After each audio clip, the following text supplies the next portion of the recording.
Hey, just wanted to put up the numbers for the day. In case you were curious, we bottomed out at 11. That's the lowest our temperature has gotten so far at TF Green, and that's 8 degrees off the record for this date. Now, there is a chance before midnight we could see the temperatures dip below that 11, in which case that number would change. But no matter how you look at it, it's stacked up to be a cold day. Our high was only 20. Your average low for today is 26. The average high is actually 42. Sunrise this morning was at 7:10, sunset at 4:19. Tomorrow it goes to 4:20. So our current temperatures are in the teens for the most part. We do have 20 right now in Newport. We also have 12 in Smithfield, and even colder than that in the hills of Worcester. But when you factor in this little bit of a wind, and where the wind is greater than 3 miles per hour, so that excludes New Bedford and also westerly, we are finding right in the middle of the region these feel like temperatures that are sub-zero in the case of Smithfield. Feels like 6 in Providence, 5 in North Kingstown, and 7 in Newport. So our feel like temperatures as we go tonight into tomorrow morning could start sub-zero in areas away from the coast. So the farther inland you go, we're talking the Smithfield area, areas in northern portions of Providence County, we'll likely see wind chills of -1.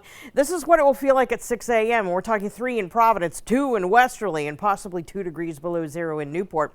But as we go through the day, we're going to see a couple of things happen. In the afternoon, we're going to flip our wind direction to become southerly. So we're going to shut off the Arctic tap.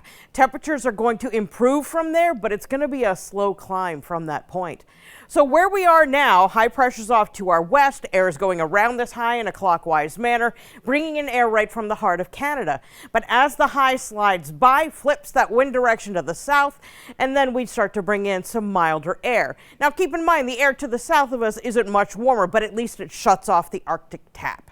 So over towards the Cape, we have the ocean-generated snows. It happens usually this time of year when we have really cold air moving in from the northwest. It tends to make its own snows, much in the same fashion as the lake effect snows, but this is for the Cape. And if you're a Cape person, you know these are pretty typical. As we continue on through tonight, clear skies, temperatures dropping on off. As we go to tomorrow morning, you're going to wake up to temps close to 10 degrees in most areas of the region. And with a breath of a wind, it's going to make it feel sub-zero in areas away from the coast. Now tomorrow, once we get to the evening, temperatures should be improved. We're due to drop down into the 20s, so we'll likely peak close to 30 and then drop down into the 20s for the evening. And then we get to Tuesday. You see, Monday night into Tuesday, we're going to roll in clouds in advance of a front, a warm front, mind you, and that's going to boost temperatures. You'll see we'll get this peak up into the 30s and almost 40 degrees. And that will be quickly followed by a cold front that has the chance of bringing some snow showers. But it's sort of like if you blink, you'll miss it kind of deal, and the afternoon's just going to feature clearing. So Santa is looking to have some pretty smooth sailing. So our forecast for Santa for Christmas Eve will feature temperatures in the evening that will be in the 20s, partly cloudy skies. It will be cold, but at least it will be dry, and visibility should be awesome for Santa and his team. So your extended forecast is going to feature temperatures that will improve from this point. After tomorrow morning at 10, we should see lows that will be in the 20s. That's where we typically would be. Your average low again is 26. Your average high is 43. We do get back to those numbers, but it's going to take until next weekend before we fully arrive. Yeah, it was cold this morning, and I Yes. wasn't just making it up in my head. It was